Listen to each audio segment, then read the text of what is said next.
So இந்த delivery பண்ண அப்புறம் பாட்டி ஆயிடுவாங்கல்ல. அம்மா ரோல்லேருந்து பாட்டி வேற மாரி இருப்பாங்க.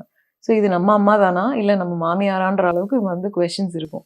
இவங்க ஏன் நம்மள புரிஞ்சுக்கவே மாட்றாங்க? அப்படின்ற மாதிரி இருக்கும். ஆக்சுவலி ரீசென்ட்டா ஒரு மதர் எக்ஸ்ட்ரீம்லி ஸ்ட்ரெஸ்ட். அவங்க லிப்ஸ்லாம் அவ்ளோ ட்ரை, பாடிலாம் அவ்ளோ ட்ரை. அவங்கள ஹைட்ரேட் பண்ணிக்கல. அவங்க எதுவுமே சரியா சாப்பிடல. செல்ஃப் கேர் இல்ல. நான் ஏதாவது சொல்ல சொல்ல அழுதுட்டே இருக்காங்க. ஸோ அவங்க ஹஸ்பண்ட் தான் வந்திருந்தாங்க. என்ன ப்ராப்ளம்னு கேட்டா, நான் வேற ஒரு கண்ட்ரிலேருந்து இங்க டெலிவரி பண்றதுக்காக வந்திருக்கேன் மேம். எங்க அம்மா என்ன அவ்ளோ டார்ச்சர் பண்றாங்க. நான் சொல்றதையே புரிஞ்சுக்க மாட்றாங்க.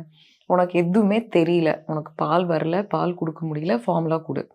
நீ எதுக்கு ஃபீட் பண்றன்னு சொல்லி என்ன திட்டுறாங்க. ஸோ அந்த பேபி வந்து 15 டேஸ் ஓல்டு பேபி.